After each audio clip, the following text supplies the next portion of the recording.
reconciliados com Cristo. Matou o inimigo. Matou. Como? Para completar, ele matou o inimigo. E não matou só o inimigo, não. Eu botei aqui entre aspas. Matou o inimigo e os seus asseclas. Todinho. Não tem demônio solto por aí, não, porque o diabo foi destruído e todo o seu exército também. Em Hebreus 2,14, né, diz que Cristo se fez carne para destruir o diabo, que tinha em suas mãos o império da morte.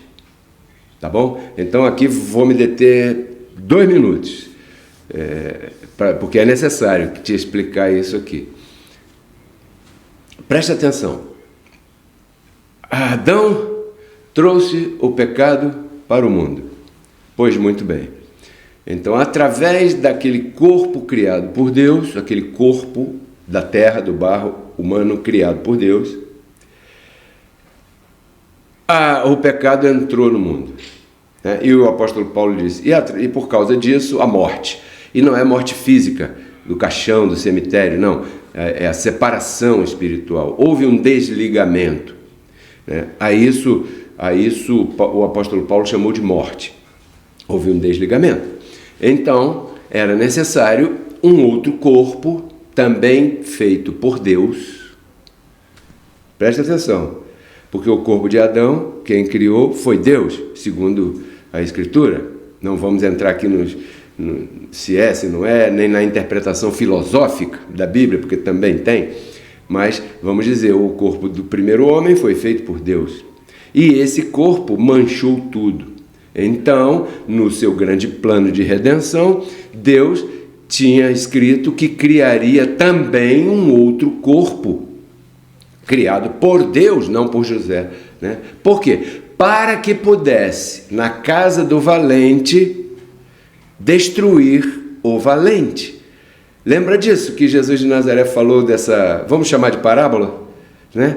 Que ele teve que entrar na casa do valente para destruir o valente, porque o diabo, ele entrou na terra através de Adão. Adão foi o diabo, manifestou ali, ok? Por causa do pecado.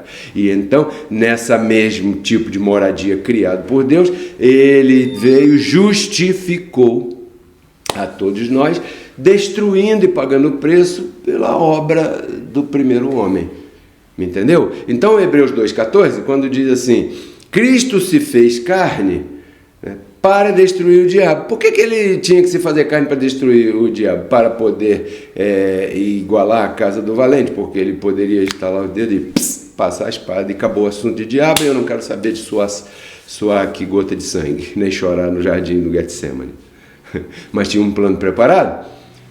Tinha que destruir o diabo através de um corpo feito pelo próprio Deus, assim como ele fez lá o primeiro.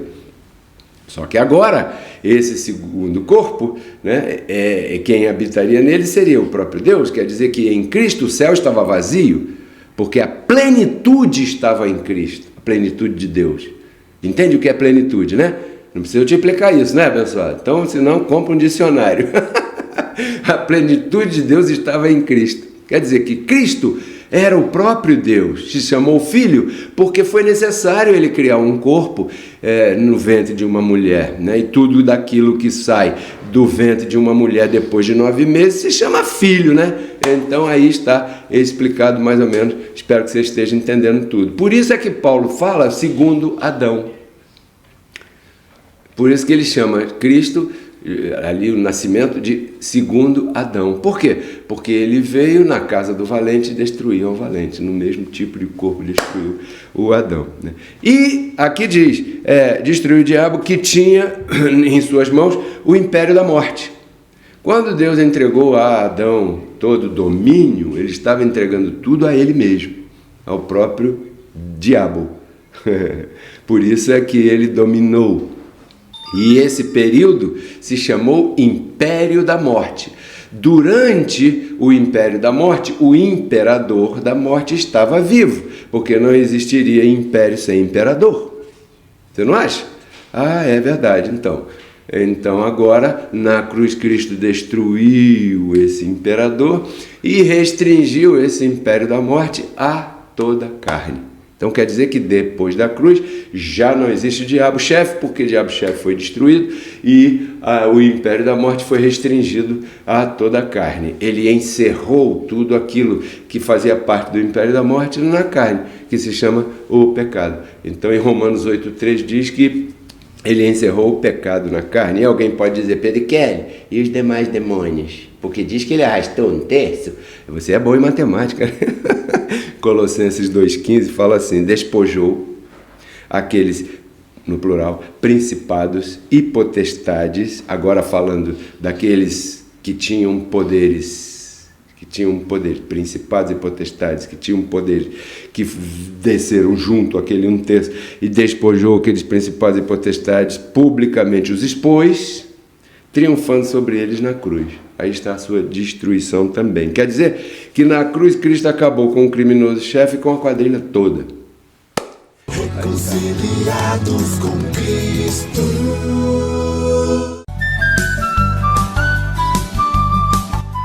Se você gostou do tema que você acabou de ouvir e deseja conhecer um pouco mais sobre este e outros maravilhosos assuntos, eu te convido a visitar o nosso canal no YouTube Pedro Kelly RCC. Ali estão publicadas todas as nossas palestras e ministrações que têm como objetivo agregar na tua vida valores espirituais, emocionais e materiais. Espero que você se inscreva no canal, que você goste do material e principalmente que você compartilhe com todos os teus amigos. Até breve. Porque Cristo na cruz não transformou a nossa carne, né? Ele resgatou o nosso espírito. A Bíblia diz que Deus estava em Cristo reconciliando consigo os seus filhos, né? E nos entregou a palavra da reconciliação. E a palavra da reconciliação é essa que nós pregamos, abençoado.